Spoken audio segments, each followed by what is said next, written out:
Aloha, New Hope North family and friends. This is Pastor James Vazquez with New Hope North, Las Vegas Community Church. Hey, I want to bring you today's devotion. I want to start it off with a question. Do you ever wonder why God's blessings don't always come the way we expect them? You know, it brings me to the scripture in the book of Romans, chapter 8, verse 28. And we all know all things work together for good to those who love God, to those who are called according to his purpose. See, not all things just happen to work out together for good on their own. Rather, God's grace, his favor, his mercy, his kindness, and sometimes his forgiveness work all things together for good for his people according to his purpose. Which brings me to a story in the Bible. A good example is Joseph and his family. Now, Joseph was God's answer to his barren mother, Rachel, and father Jacob. Joseph was a good son, a humble son, who had great dreams of becoming great. And those dreams got him in trouble with his brothers, to the point where they eventually wanted to kill him and eventually sold him into slavery, and he ended up in Egypt. There he was purchased by a captain in the guards named Potiphar. Later he was falsely accused and sent to prison. And there in prison he managed to, because of the gifts of interpretation of dreams, towards the cupbearer and the baker and eventually Pharaoh, that he was freed.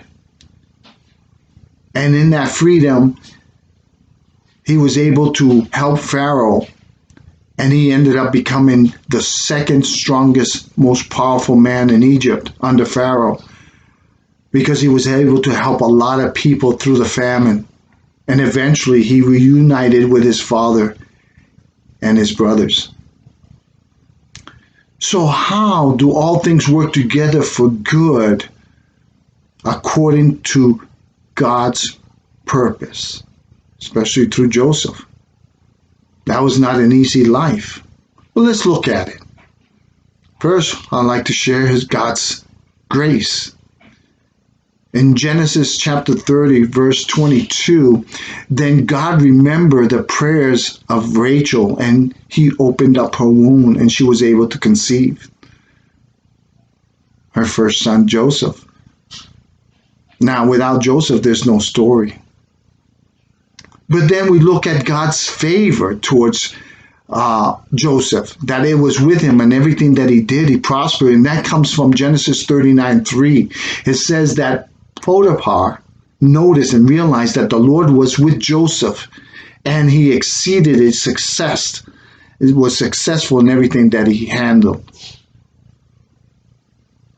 Then it becomes God's mercy and his kindness, his mercy towards Joseph, and that he showed favor through the prison warrant.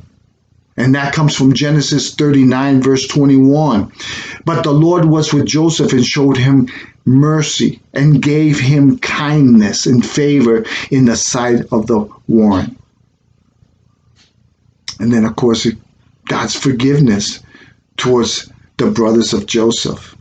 And that comes from Genesis 45, where in verse 4 and 5, Joseph introduces himself to his brothers. He says, "Hey, I am Joseph, your brother, the one that you sold into Egypt." But then in verse 5, he gives him this thing. Now, do not be upset with yourselves. Do not be angry with yourselves for what you have done selling me here. For God sent me ahead of you to preserve life. We know the story. This was not an easy life for Joseph. In those 20 years plus where he was from the beginning of his dreams to ending right now with uniting with his family, he was being prepared. God was with him.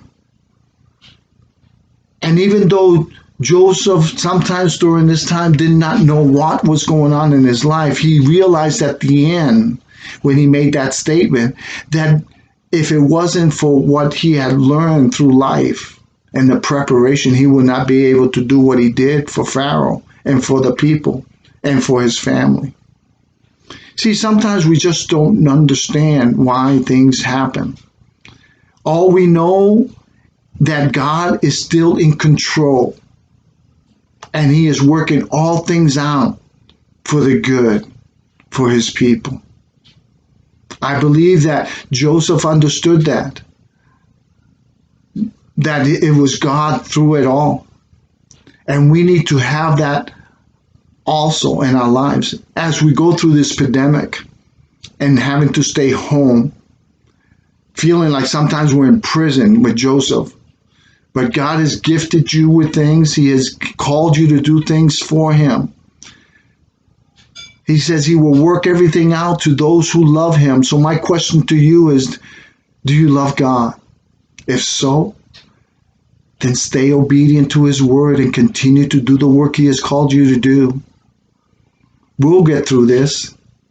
We're going to realize at the end that most of it was preparation for what he has for you, to remind us that he loves us, that he has a plan for us, and is going to be according to his purpose.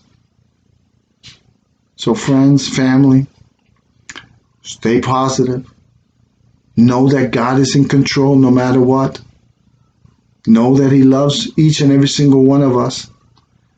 And then we will get through this because he needs us.